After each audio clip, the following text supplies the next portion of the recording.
Kelihatan, Bu?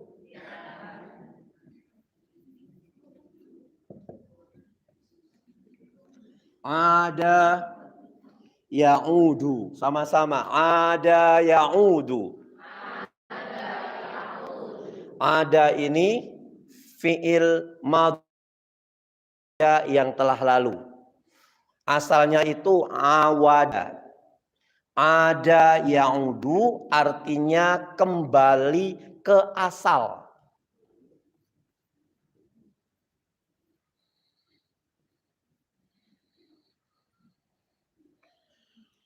Kembali ke kebiasaan semula. Ada ya'udu. Kemarin saya bilang dalam bahasa Arab kembali itu ada dua. Bisa ada ya'udu, bisa roja'a yarji'u.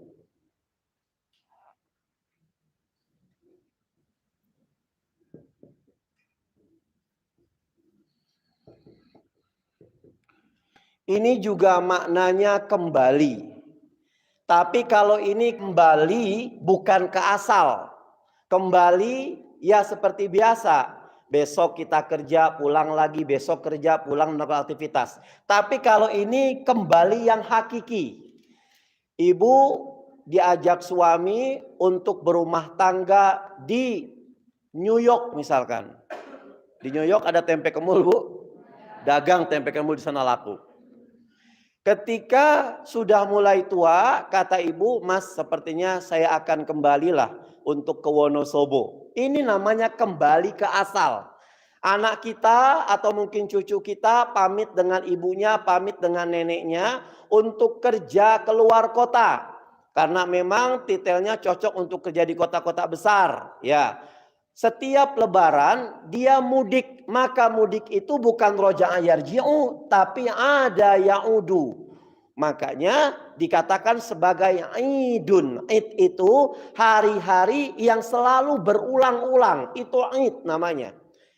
Jadi berkembang nih dari ada ya'udu, maka ketemu kalimat a'ada yu'idu, artinya mengulang. A'ada yu'idu. Ana u'id marratan ukhra. Saya ulang sekali lagi. Ini a'ada yu'idu. Jadi tepatnya id itu berasal dari kata-kata a'ada yu'idu. Awalnya ada ya'udu, kembali ke asal. Kembali.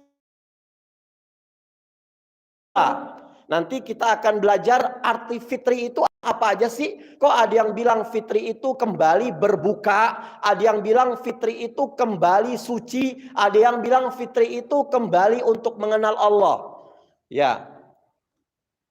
Ada ya'udu artinya kembali. Masdarnya audah, perpulangan. Id dikatakan id kenapa? Karena sesuatu itu selalu berulang-ulang, ya, selalu berulang-ulang. Nah, kemudian roja'a yarji'u artinya kembali. Nah, kita tahu bahwasannya idnya punya orang-orang Islam itu ada tiga. Ada id Idul Fitri, ada id Idul Adha, dan ada id al-usbu'i, namanya hari Jumat. Nah itu id secara lahir. Oh ini Idul Fitri, ini Idul Adha, ini hari Jumat. Tapi Imam Malik bin Anas rahimahullah itu berkata kepada kita, untuk kita, bahwasannya buat orang-orang yang beriman itu ada 5 hari raya. Lil mu'min khamsatu a'yadin.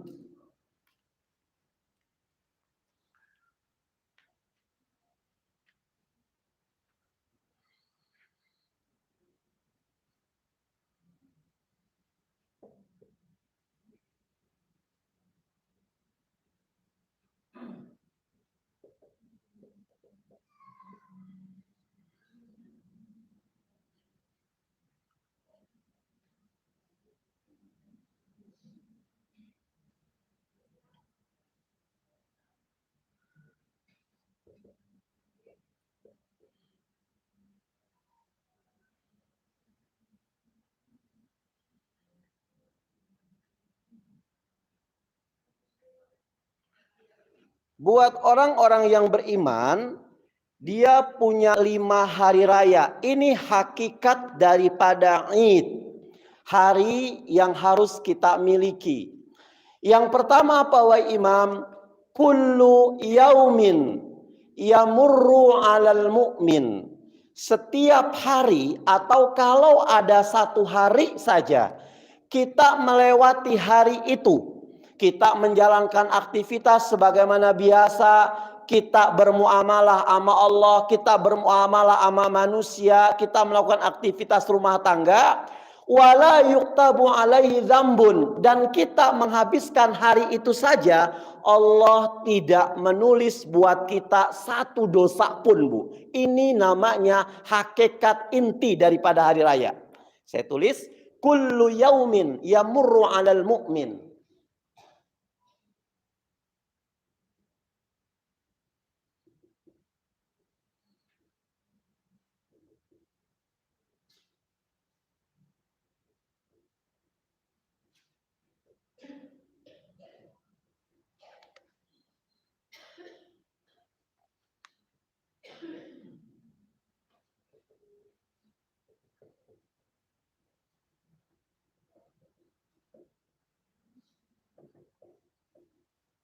Ini yang pertama.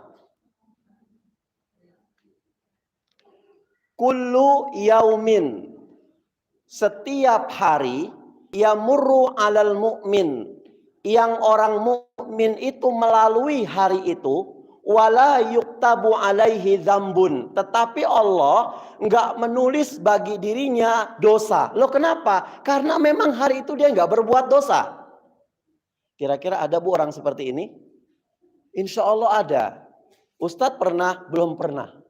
Ya, kita kan nggak tahu. Tapi kita bukan hanya niat, tapi bismillah kita berusaha. Makanya kata Rasulullah SAW, ittaqillaha haitsuma kunta. Bertakwalah kamu kepada Allah haitsuma kunta, di mana saja kamu berada.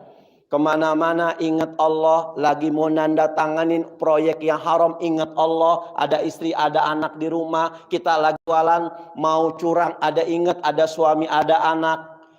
Tapi kalau ternyata tanpa kita sadari kita berbuat dosa, maka wa'at bi'isayyi'atal hasanata tamhuha. Kita tahu ya Allah tadi dosa, buru-buru kita hapus dosa itu dengan istighfar kepada Allah Subhanahu wa taala. Dan barengi ya perbuatan buruk kamu itu dengan perbuatan baik. Kalau kaca setiap hari pasti kena debu, kena kotor. Kalau dibiarkan saja lama-lama akan banyak debunya. Kata para ulama, la saghair ma'al istimrar. Tidak ada dosa-dosa kecil. Kalau dosa itu dilakukan terus-menerus, lama-lama akan besar.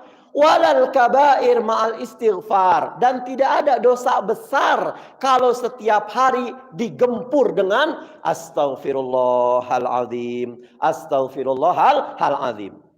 Ingat dosa, astaghfirullahaladzim, ya Allah, hati saya kemana-mana, astaghfirullahaladzim. Seperti itu Bu. Nggak ada orang yang nggak punya dosa, semua punya dosa. Cuman Allah memberikan senjata kepada kita dengan istighfar. Kata Allah, silahkan wahai iblis kau mengganggu hamba-hambaku yang lalai. Cuman ingat 100% kamu mengganggu, sedetik saja dia istighfar kepadaku, aku akan hancurkan semua dosa-dosanya. Apa enggak enak seperti ini Bu kita? Astaghfirullahaladzim. Maka jangan pernah meremehkan istighfar. Allah itu paling senang sama seorang hamba, dia itu nginget dosa-dosanya tapi dia beristighfar. Daripada Allah senang kepada seorang hamba, dia itu punya dosa. Ya, dia tahu dia punya dosa, tapi dia istighfar kepada Allah, daripada dia menangis tapi ngingetin ngingetin kebaikan-kebaikannya. Istighfar, astaghfirullahaladzim, astaghfirullahaladzim. Bagaimana dulu saya pernah cerita ketika Allah turunkan ayat surat Nuh, faqultu astaghfiru rabbakum innahu kana ghaffara. Kalau kamu punya masalah, kamu nggak bisa ngapa-ngapain, baca Quran nggak bisa, sholat qiyamul lail ngantuk, sholat berjamaah kadang-kadang dilakoni, kadang-kadang enggak, sholat kadang-kadang belentang-belentong. Ada satu Allah yang bisa membuat kamu itu bisa, siapapun dia perbanyak istighfar. Allah kalau melihat seorang hamba banyak istighfar, dia berarti sadar dia itu banyak dosa. Astagfirullahaladzim. Ya, dulu pernah saya cerita bagaimana Imam Ahmad bin Hambal, ya, ketika ingin berkunjung ke rumah saudaranya, ke rumah temannya yang sudah puluhan tahun tidak pernah disapa karena dulu nggak ada medsos, nggak ada telepon. Imam Ahmad ini dia berjalan dari rumahnya menuju kawannya, tapi ternyata malam pun tiba. Dia transit di satu masjid. Setelah sholat isya dia bertanya kepada takmir, "Wahai takmir, kamu tahu nggak alamat ini?" Takmir nggak tahu. Takmir tahu Imam Ahmad bin Hambal, cuman dulu nggak ada medsos, jadi cuman tahu ilmu, nggak tahu orang. Ini yang nanya syekh besar, ini yang nanya ulama besar. Kata takmirnya, "Waduh Syekh, Anda mau kemana?" "Saya mau ke rumah teman saya, kawan lama saya, satu pondok dengan saya." "Anda dari mana?" "Saya dari desa anu." "Mau kemana?" "Mau desa ini." "Waduh, kalau perjalanan sekarang menuju desa sana, Anda kasihan kemalaman. Terus gimana ya? Anda harus cari penginapan." Kata Imam Ahmad, "Boleh nggak sih saya nginep di sini di masjid untuk i'tikaf?" Kata takmir masjidnya, "Nggak boleh. Ini masjid nggak boleh digunakan untuk itikaf orang luar. Ini bukan tempat hotel." Akhirnya Imam Ahmad bin Hambal gimana lagi? Ya udah, akhirnya dia ngikutin kata-kata takmir. Takmirnya nggak kelihatan. Imam Ahmad bin Hambal langsung kembali ke masjidnya. Qadarullah, si takmir ini ada ketinggalan sesuatu. Dia balik lagi mendapatkan Imam Ahmad bin Hambal sudah tidur di teras. Dibangunin sama takmir ini, "Syekh, kan saya bilang nggak boleh tidur di sini." "Maaf lah Pak, kasih waktu malam semalam ini saja. Nggak bisa cari tempat yang lain." Berdiskusi lama, alot segala macam. Datanglah seseorang penjual roti, pengusaha roti terbesar ini. Dari mulai dia ngiderin, menjanjakan, dia buka lapak kecil, punya pabrik, sampai karyawannya ribuan. Melihat dua orang sedang bersih tegang di depan masjid, ini penjual roti bilang, "Pak takmir, kenapa ini?" "Ini loh, ada musafir, dia dari desa jauh mau ke sini. Saya bilang transit, cuman nggak boleh di masjid." Akhirnya si penjual roti itu bilang, "Wahai Syekh, kalau Syekh berkenan, silahkan Syekh transit di rumah kami. Kebetulan rumah kami besar, cuman anak-anak sudah pada meninggalkan rumah ini, pada nikah, sudah berkeluarga." Kata Imam Ahmad, "Ya sudah, nggak apa-apa, terima kasih." Imam Ahmad bin Hambal mencermati dan menikmati di sela-sela ngobrol dari masjid ke rumah penjual roti. Si penjual roti ini setiap ngobrol selalu bilang, "Saudara saya dari mana?" Langsung astagfirullahaladzim. Nggak pernah meninggalkan kalimat istighfar. Selalu mulutnya dibasahi dengan istighfar. Akhirnya sesampai di rumah, Imam Ahmad langsung dikesuguhi minuman. Lagi nuang minuman, astagfirullahaladzim. "Silahkan Syekh." "Astagfirullahaladzim." "Silahkan makan Syekh." "Astagfirullahaladzim." "Syekh, mohon maaf ya, saya sambi buat adonan buat besok. Karena biasanya saya pulang nggak langsung tidur, saya buat adonan sampai saya tunggu dia berkembang besoknya." "Oh iya, siap."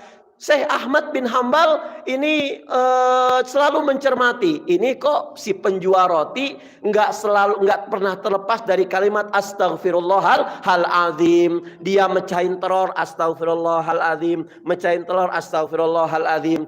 Imam Ahmad bertanya, Bu, lihat luar biasa. "Wahai paman, wahai emas, wahai bapak, mulai tadi kita bertemu di masjid sampai di rumah ini, aku tuh selalu melihat Anda kok banyak istighfar.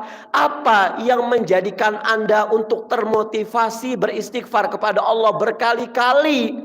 Maka penjual roti mengatakan, "Wahai Syekh, sampai detik ini semua permasalahan hidupku diselesaikan oleh Allah lewat istighfarnya aku. Semua permasalahan dari permasalahan dengan istri, dengan anak, keluarga, pendidikan anak, kesehatan anak, bahkan usahaku sekarang bisa berkembang, ini semata-mata kalimat istighfar. Kemudian Allah berikan manfaat dari istighfar, diselesaikan semua perkara-perkara saya." Kata Ahmad bin Hambal, adakah satu cita-cita Anda yang Anda beristighfar hingga detik ini belum Allah kabulkan? Kata tukang roti ini pikir-pikir, saya ada apa? Saya saat ini kepengen banget ketemu dengan guru besar saya, Syekh Imam Ahmad bin Hambal. Ya, saya kepengen bertemu dengan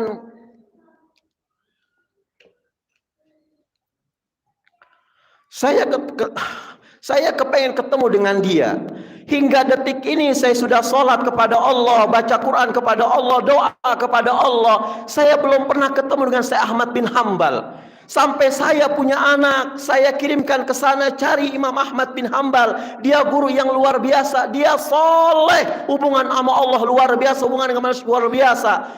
Apakah Syekh tahu di mana alamat Imam Ahmad bin Hambal? Akhirnya Imam Ahmad bin Hambal langsung memeluk penjual roti ini. Ya Allahu Akbar, Pak.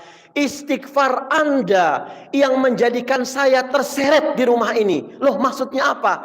Saya adalah Imam Ahmad bin Hambal. Fakultu astaghfiru rabbakum. Sesungguhnya Allah itu maha penerima tobat. Apa kata Allah? Yursilis sama alaikum idrara. Kalau kamu beristighfar kepada Allah, aku akan kirimkan air hujan yang begitu lebat, harta melimpah, semua permasalahan kita diselesaikan oleh Allah Subhanahu wa taala. Bahkan mereka yang belum, mohon maaf punten, belum punya anak, sudah di mana-mana dicari segala macam, istighfar kepada Allah Subhanahu wa taala. Kemudian Allah akan melipat gandakan apa yang kalian punya saat ini semata-mata dengan istighfar kepada Allah Subhanahu wa taala. Makanya setiap kita sholat, setiap kita beramal soleh, Rasul agama kita tidak menyarankan kita untuk alhamdulillahirabbil alamin. Enggak, tapi astaghfirullahaladzim, assalamualaikum warahmatullah, assalamualaikum warahmatullah, astaghfirullah, astaghfirullah, astaghfirullah wa atubu ilaih. Supaya kita betul-betul sadar. Khawatir pada saat saya sholat enggak khusyuk sholat saya, maka istighfar luar biasa, ya. Jadi tidak ada dosa yang besar kalau kita terus beristighfar, insya Allah kecil. Dan tidak ada dosa yang kecil kalau dilakukan secara terus menerus. Maka yang pertama kata Imam Malik bin Anas, kalau ada satu hari kita melalui hari itu tanpa kita memiliki dosa baik kepada Allah terlebih kepada manusia. Ini yang pertama. Kemudian yang kedua,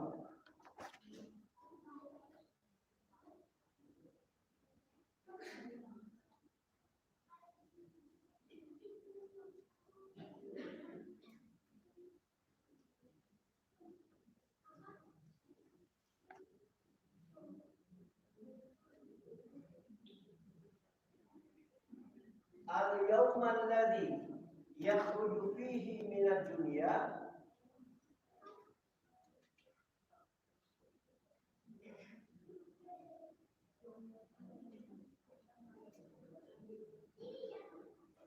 al-imana wasyahadata wal husmata min kaidi syaitan.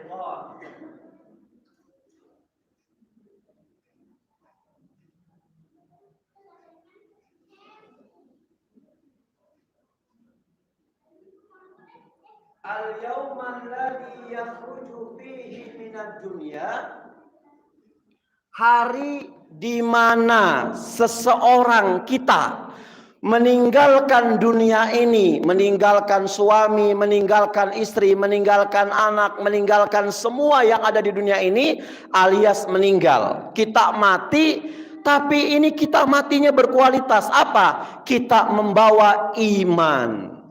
Wasyahadata, kita mampu pada saat sakaratul maut ngucapin kalimat asyhadu an la ilaha illallah wa asyhadu anna muhammadar rasulullah.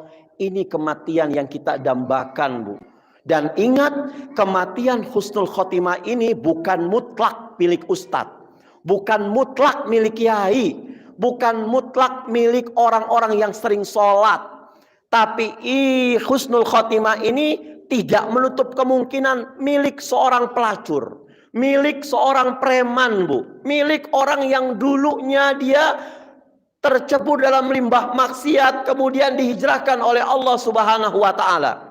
Inilah orang yang sakti. Maka pada saat ibu bertanya, Ustadz, siapa mereka yang sakti itu? Yang sakti adalah orang yang ketika di akhir hayatnya dia mampu mengucapkan kalimat iman. Bukan sakti ditembak ngebul, dibacok kebal, Bu. Saya pernah ngelihat bapak-bapak, kakek-kakek di terminal stasiun itu, dia pas dibacok ngebul, Bu. Pas yang dibacoknya karung terigunya. Ya, jadi orang sakti itu begitu. Ya, Ustadz, gimana sih caranya agar kita itu meninggal dalam keadaan membawa iman? Ya tergantung latihannya. Kalau kita selalu berzikir kepada Allah, ingat kepada Allah, latahnya latah agama. Orang yang sering zikir kepada Allah, dia latah akhirat, Bu. Ya Allah, astagfirullahaladzim, subhanallah, masya Allah, kan luar biasa. Tapi orang kalau nggak pernah sholat, pasti latahnya kebun binatang. Latahnya binatang-binatang. Allah itu selalu menghantarkan kita, mendampingi dalam aktivitas kita. Kalau kepengen mati dalam keadaan iman, maka jadikan 24 jam aktivitas kamu itu dengan iman. Lagi aktivitas, Masya Allah sibuk, mendengar suara azan, nggak bisa sholat, minimal kita berhenti, jawab panggilan azan. Manusia yang ketika ada panggilan azan, dia tetap tidak menggubris panggilan azan, dia melanjutkan aktivitasnya, maka kelak kata Rasulullah, ketika sakaratul maut lisannya dikakukan oleh Allah untuk ucapin kalimat iman. Tapi sebaliknya, orang yang selalu bentar-bentar ke masjid, bentar-bentar ke pengajian, bentar-bentar ngaji, itu semua akan mengikuti pada saat dia di akhir hayatnya. Bicaranya iman, ngobrol sama suaminya iman, ngobrol sama anak-anaknya iman. Nggak hanya perkara bisnis. Makan, kenapa? Ketika Rasulullah itu dia makan dibolehkan sunnah, Bu. Makan di meja makan itu sambil ngobrol itu sunnah. Loh, kenapa Rasul mengatakan sunnah? Karena dulu Rasulullah dan para sahabat kalau ngobrol di meja makan, yang dia obrolkan perkara agama. Tadi gimana ngajinya kamu? Tadi kenapa kok sholat subuhnya kesiangan? Mama ini gimana sih? Papa gimana sih? Mama udah bangun jam 2:30, papa masih molor. Bicara iman. Kita minta sama Allah Subhanahu wa taala. Jadi nuansa agama, nuansa iman, Bu. Kalau rumah tangga kita nuansa iman, insya Allah semua Allah selesaikan permasalahan-permasalahan kita. Ustadz, gimana sih caranya agar istri saya itu tidak cemburu di saat saya ngasih uang ke emak bapak saya? Ya, Anda dulu harus bagaimana menyikapi ibu mertua. Kalau sama bapak ibu kandung kita baik, sama bapak ibu mertua kita nggak baik, jelas istri kita jealous. Saya bilang ke teman-teman, membinikan wanita itu mudah, tapi membinakan istri kita itu sulit. Kita itu jangan hanya sekedar bisa membini, tapi juga kita harus membina. Sekali-kali kalau hujan turun gak jamaah di masjid, dirikan jamaah di rumah, Bu. Suaminya lagi marah-marah, istrinya lagi marah-marah, sudah 3 hari gak nanya, coba dirikan jamaah. Masya Allah, luar biasa.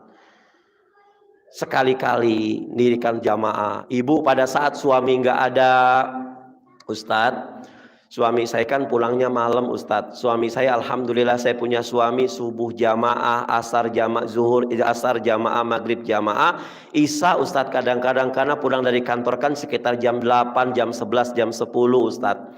Ini suami kadang-kadang mau keluar kantor, isya itu terkendala di perusahaannya misalkan, Bu.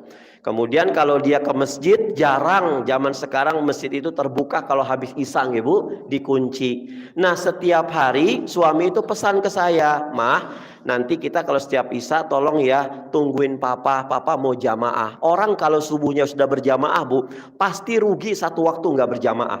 Dan orang yang biasa berjamaah, hari itu dia sakit, maka dia sholat sendiri, pahalanya ditulis oleh Allah, pahala sholat berjamaah. Orang yang sering qiyamul lail misalkan, orang yang sering sholat berjamaah, suatu hari dia plesing sampai nenamu di rumah orang, sampai meninggalkan 2-3 waktu sholat karena memang uzur syar'i, maka Allah, kata Rasulullah SAW, dia ditulis melaksanakan sholat seakan-akan sholat berjamaah. Buat siapa ini? Buat orang-orang yang sudah istiqomah mengamalkan sholat berjamaah. Mereka yang keluar meninggalkan dunia dengan iman, ya, meninggalkan dunia dengan syahadat, meninggalkan dunia dengan kalimat-kalimat thayyibah, maka dia akan meninggal dalam keadaan selamat dari tipu daya setan. Saya ulangi arti yang dua, al-yaumal ladzi yakhruju fihi minad dunya, hari di mana seseorang keluar dari dunia atau mati, dia membawa iman, bisa ngucapin kalimat syahadat dan terselamat atau terbebaskan dari fitnah syaitan, tipu daya setan. Di dalam kitab Zadul Ma'ad, Ibnul Qayyim Al-Jauziyah itu pernah bilang, kalau Anda sedang mentalkin jenazah, maka jangan ditinggalkan sampai dia meninggal, sampai dia dikafani, Bu. Karena iblis itu menunggu mayat sampai dia meninggal, itu iblis masuk ke dalam perut mayat, Bu. Ya, dalam perut mayat, dia tetap akan menggiring itu mayat masuk ke dalam neraka untuk mendampingi dia. Ya, yang talkin punya anak 5 misalkan, yang paling bungsu mentalkinkan. Nggak duduk di kasur ini orang tuanya. Kenapa? Khawatir sakit ibu saya, Ustadz. Saya akan mandikan, dia talkinkan dengan 5 saudara kandung saya. Kakaknya buat kepala, emaknya pahanya. Kemudian yang kedua buat badan emaknya, kemudian yang ketiga buat pantat emaknya, sampai betis, sampai anak-anak terakhir di kaki, yang mensolatkan semuanya. Masya Allah, kita rindu seperti ini, Bu. Jadi sekarang kita jangan terlalu bangga anak kita jadi insinyur sukses, jangan terlalu bangga anak kita jadi dokter sukses kalau belum bisa jaga sholat 5 waktu, kalau belum bisa untuk mendoakan kedua orang tuanya. Jangan sampai anak kita itu main ke Wonosobo, bawa istrinya, bawa anak-anaknya, pas anaknya mau ngebangunin bapaknya sholat subuh, mbahnya bilang, "Jangan, Dok, jangan bangunin bapak kamu." Kenapa? Bapak kamu capek tadi malam habis lembur. Jangan seperti ini. Ada ulama yang mengatakan, Bu, rumah, ini hadis ya, tapi disambung dengan ulama, rumah yang di dalamnya ada anjing, maka malaikat rahmat nggak akan masuk. Tapi rumah yang di dalamnya ada anak-anak kita yang nggak pernah sholat, itu justru lebih baik miara anjing daripada miara anak-anak yang nggak sholat. Kenapa, wahai Syekh? Kalau anjing malaikat nggak masuk, tapi kalau ada anak yang nggak sholat, Allah murka di dalam rumah itu. Allah nggak akan pandang rumah tangga itu. Jadi kata Syekh itu, mendingan miara anjing daripada miara anak tapi nggak sholat. Jangan sampai kasih sayang kita kepada anak-anak kita justru menjerumuskan anak-anak kita nggak kenal yang namanya agama. Yang punya anak laki-laki sebelum menikah cinta sama emaknya, cinta sama ayahnya. Kalau dia punya agama, dia mau nikah sama wanita manapun, dia akan pulang ke kita, akan menganggap itu orang tua saya. Ketika di mobil, "Hei istriku, kamu di belakang." "Kenapa, Mas?" "Ini ibu saya." "Gak mau, Mas, ibu bau." "Terserah kamu gak ikut juga gak apa-apa. Yang penting keramat saya harus saya bawa." Kita punya anak paham agama, Bu, maka dia akan selalu menomorduakan istrinya setelah orang tuanya. Dan kalau seorang anak wanita, kita punya anak, kita nikahkan dengan suami yang ahli agama, maka suami itu tidak akan pernah menzalimi anak kita, Bu. Rasul bilang, "Wahai para suami, Ketika Anda berani untuk memilih, ini hadits qudsi, ketika Anda berani untuk memilih makhlukku dan engkau jadikan dia istrimu, maka berarti engkau kontrak janji denganku, kata Allah Subhanahu wa taala. Sedikit saja engkau mengalirkan air mata istrimu karena kekecewaan kepadamu, maka hari itu Allah dan para malaikat yang melaknat kamu karena kezoliman kamu kepada istri kamu. Buat siapa? Buat suami. Suami yang paham agama, dia ketika benci dengan istrinya, dia tidak akan pernah menzaliminya. Ketika dia cinta kepada istrinya, dia akan cinta kepada istrinya. Pada saat dia kecewa, dia tidak akan pernah menzalimi istrinya. Rasulullah mengatakan, la yafraq mu'minun mu'minah. Hei para suami, haram buat kamu untuk mencaci maki, untuk berbuat kasar kepada istrimu. Tapi aku melihat keburukan dia ya Rasulullah. In kariha minha khuluqan radiya minha akhar. Kalau kamu melihat sifat buruk dari istrinya, tolong kamu lihat sifat baik dari istrinya. Maka itu akan mengobati rasa benci kamu kepada istri kamu. Suami seperti ini nggak cukup dengan sholat, Bu. Nggak cukup dengan dia ke masjid. Harus ngaji. Ibu nyuruh suami ngaji, nggak tepat timingnya, digampar kita, Bu. Mas ngaji, mas nggak mau. Tapi doa ibu dahsyatnya luar biasa. Doanya seorang istri kepada suaminya, Masya Allah, membuat iri para bidadari-bidadari surga, Bu. Ya Allah, ya Allah, ya Allah, bangun di tengah malam. Nggak usah colek suami kita. Kita munajat kepada Allah, sudah isi peluru, sudah zikir, sudah baca Quran, sudah qiyamul lail. Kita sudah didampingi oleh malaikat, baru bangunkan suami. Mas, bangun mas. Insya Allah, Allah akan pelihara suami dari marah-marah sama kita. Kenapa? Karena sebelumnya kita sudah ngisi peluru. Gimana pelurunya? Bangun di tengah malam juga. Doa luar biasa, Bu. Masya Allah luar biasa. Banyak saya punya kawan-kawan yang awalnya dia sukses segala macam, ternyata ngezolimin istrinya, hancur berantakan semuanya. Punya toko di Tanah Abang luar biasa banyaknya. Akhirnya ketika sudah merasa sukses, dia main-main pakai mobilnya, kemudian mojok di angkringan, mojok di jalan Kebon Siri Jakarta, mojok di depan Masjid Al Azhar tiap malam Ahad, ngeliat wanita jidatnya licin, mungkin MS Glow-nya 1 ton kali, Bu. Masya Allah.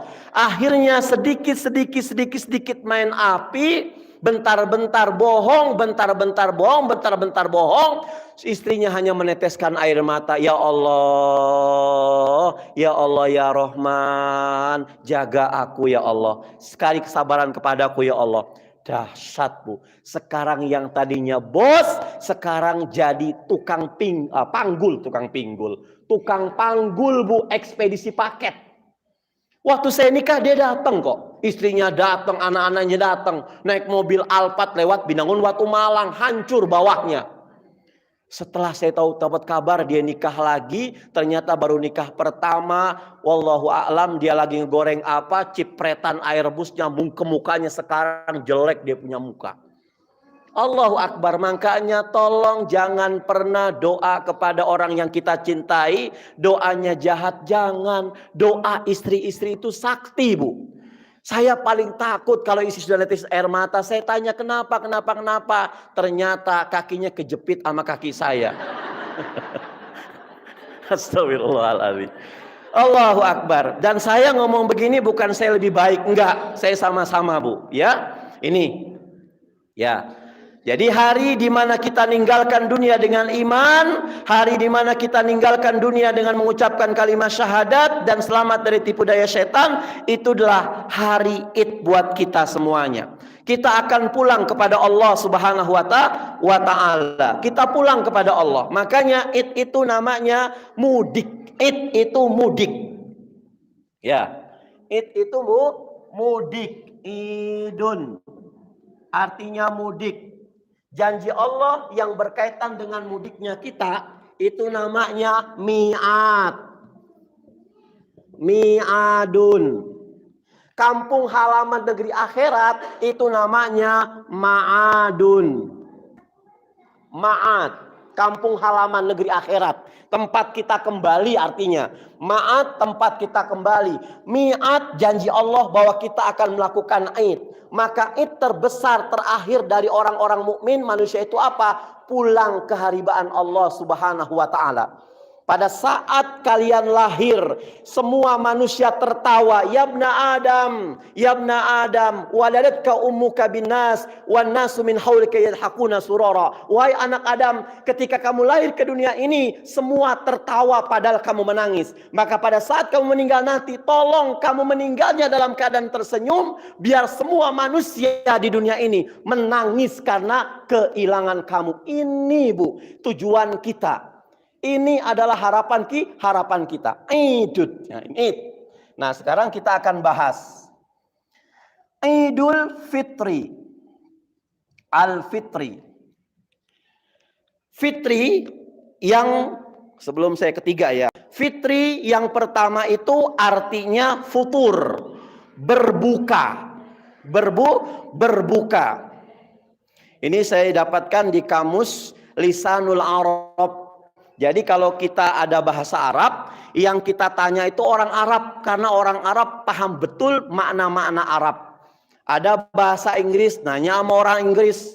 Ada bahasa Jawa, nanya sama orang Jawa. Bahasa Indonesia, nanya orang Indonesia. Bahasa Arab, nanya sama orang Arab. Nah, kalau kita kepengen tahu bahasa Arab yang detail, ada kamus namanya Lisanul Arab. Bagaimana mengucapkan bahasa Arab sesuai dengan lisan orang-orang Arab. Kata dalam kamus itu, Ibnul Manzur itu mengatakan, fitr itu makna yang pertama artinya berbuka. Makanya Idul Fitri, Id artinya kembali, fitr berbuka. Tadinya kita berpuasa di bulan Ramadan, ketika di Idul Fitri kita nggak boleh puasa, artinya berbuka, kita boleh makan. Makanya kemarin yang menamakan buka puasa itu bukan futur, tapi apa? Iftar. Karena iftar itu makanan untuk membatalkan puasa. Sifatnya namanya takjil. Nah, mulai besok kalau kita tahun depan kita dipertemukan dengan bulan Ramadan, kalau dagang jangan nulis dagang takjilan, salah. Takjilan itu sifatnya, artinya tergesa-gesa. Ajala yu'ajilu takjil. Kalau Anda ingin kepengen kebaikan tetap sama Anda, tolong kalau waktunya berbuka, buru-buru. Bergesa-gesa untuk membatalkan, namanya takjil. Makanannya bukan takjil tapi iftar. Kenapa iftar Ustadz? Karena sarapan bahasa Arabnya itu futur. Di bulan Ramadan sarapan kita ditangguhkan. Yang tadinya pagi hari menjadi malam. Dari futur menjadi iftarun. Iftar tuh Bu ya. Nih, kalau kita sudah ngaji jadi sudah paham. Nah, artinya berbuka. Makanya zakatul fitri, zakat yang dikeluarkan pada saat menuju Idul Fitri. Yang kedua, fitr itu artinya suci. Fatarallah, fatarannasa jami'a. Jiwa-jiwa yang suci. Makanya Idul Fitri kembali kepada suci. Loh, kenapa kembali kepada kesucian Ustadz? Karena Allah itu menjanjikan buat orang-orang yang melakukan ibadah Ramadan dengan sempurna, kata Rasul, ghufira lahu ma taqaddama min dzambi. Maka Allah akan menjamin mengampunkan segala dosa-dosa Anda. Maka keluar dari Ramadan menuju Syawal, Anda bagaikan seorang bayi yang baru dilahirkan dari rahim emak Anda suci. Kemudian yang ketiga, fitr itu artinya ma'rifatullah. Mengenal Allah, Bu. Ma'rifatullah, mengenal Allah. Kenapa mengenal Allah? Karena kemarin Ramadan itu kita dididik untuk kenal Allah. Kita jadi nutup hijab, kita kenal masjid yang ditanya selalu waktu sholat, udah beduk belum, udah asar belum, baca Quran, ma'rifatullah.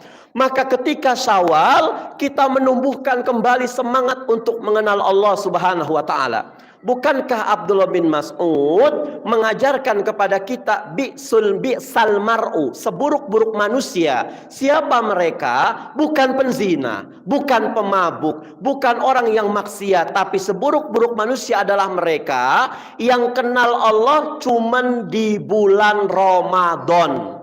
Bulan Ramadan bangun malam, lewat Ramadan males. Bulan Ramadan berbagi, lewat Ramadan nggak berbagi. Ini kembali untuk ma'rifatullah.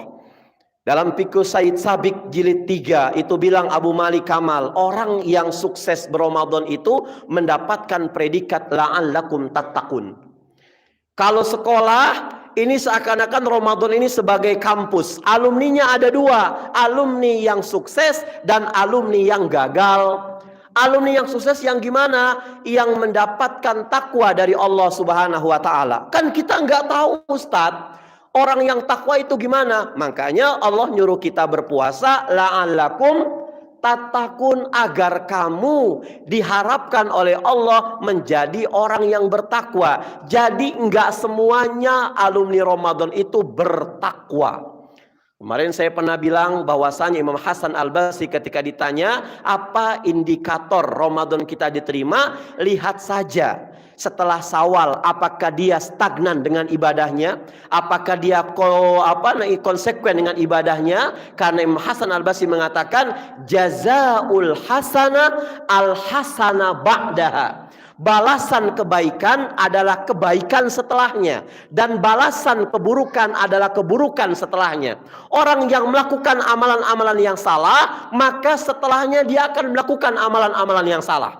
Tapi kalau orang selalu melakukan amalan-amalan kebaikan, maka al-hasana ba'daha, dia pun akan melaksanakan kebaikan setelahnya. Lihat Ramadan.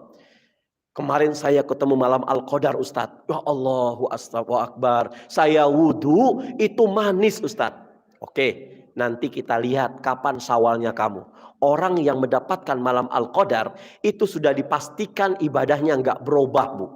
Qurannya jalan, 5 waktunya jamaah jalan, subuhnya nggak kebablasan, Qurannya dilanjutkan. Tapi kalau ngaku dapat malam Al-Qadar, Syawalnya menurun kualitas ibadah, berarti tidak mendapatkan Al-Qadar.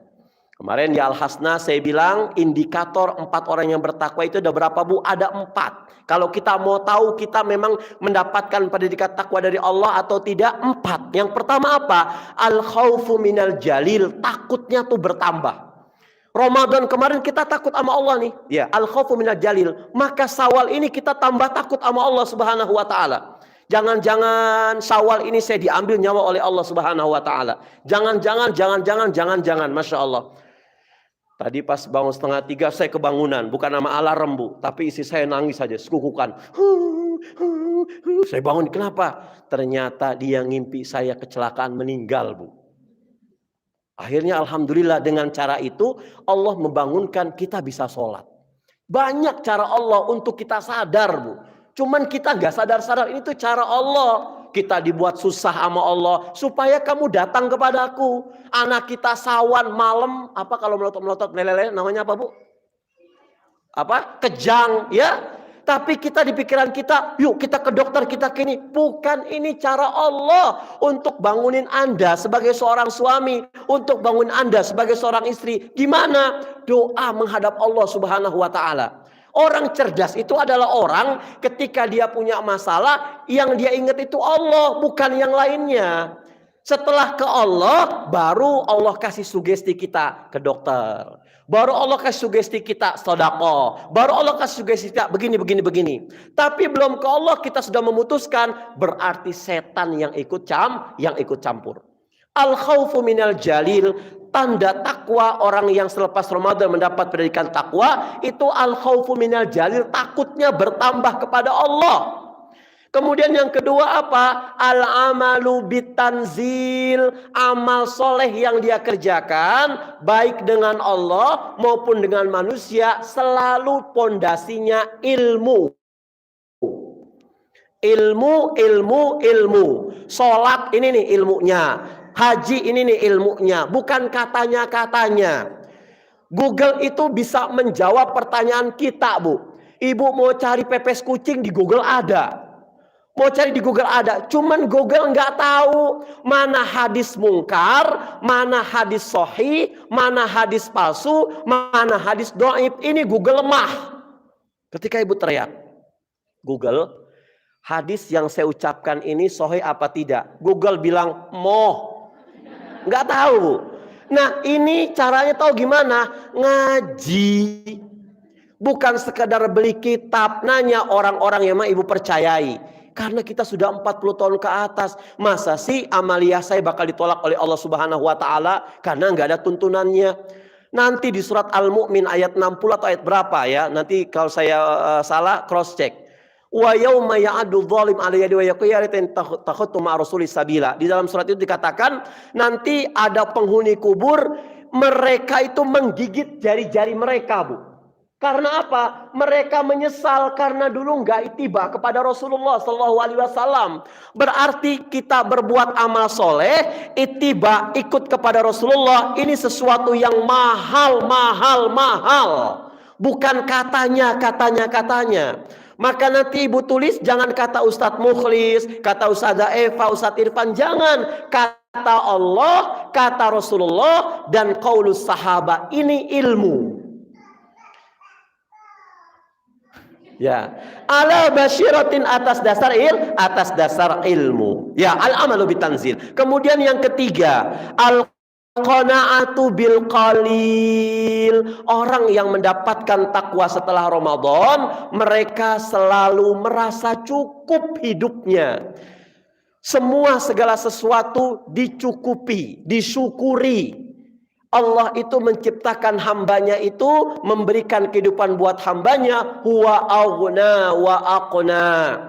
Kalau memang betul Allah menjadikan di dunia ini berpasang-pasangan, ada hitam, ada putih, ada tinggi, ada pendek, ada cantik, ada jelek, ada hitam, ada putih, maka ketika kita menyebutkan kalimat kaya, bukan miskin jawabannya, tapi cukup jawabannya. Huwa aghna wa aqna.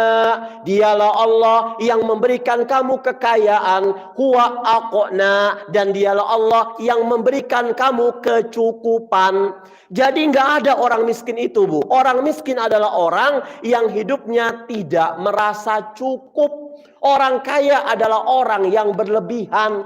Orang yang cukup adalah orang yang segala sesuatu dia merasa qanaah kepada Allah Subhanahu wa Ta'ala. Hidup ini kayak kita mau berbuka puasa lah, Bu. Nunggu 5:30, mau 5 menit lagi ada kolak, ada megono, ada nasi jagung, ada pizza, ada segala macam.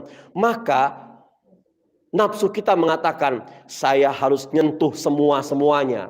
Kalau bisa orang lain gak kebagian, Bu. Ketika maghrib berkumandang Allahu Akbar, minum air putih sudah. Ini dididik oleh agama. Air mineral ini halal di siang hari. Cuman di bulan Ramadan haram. Kita qanaah merasa cukup. Oh iya ya, saya harus bisa menjaga. Ini minuman yang halal. Cuman ketika Ramadan ini haram. Artinya supaya jangan celamitan tangan ini. Supaya jangan selalu bentar-bentar. Allah paling benci sama orang yang bentar-bentar begini, Bu. Dididik Ramadan. Al-qanaatu bil qalil, cukup dengan yang sedikit. Yang terakhir, al-isti'dadu liyaumir rahil, yaitu indikator orang bertakwa selepas Ramadan, dia mempersiapkan untuk kehidupan setelah matinya. Mati adalah istilah dari orang-orang yang masih di dunia, Bu. Sementara orang yang sudah mati meninggalkan dunia ini, mereka tidak mengatakan saya mati, tapi mereka mengatakan saya cuma berpindah hidup dari dunia ke alam barzah. Maka kalau seandainya kita kumpulkan orang-orang yang sudah meninggal di pemakaman, dibangkitkan oleh Allah, ribuan orang kita tanya, apa yang kamu butuhkan di alam kubur? Mereka serentak mengatakan amal soleh.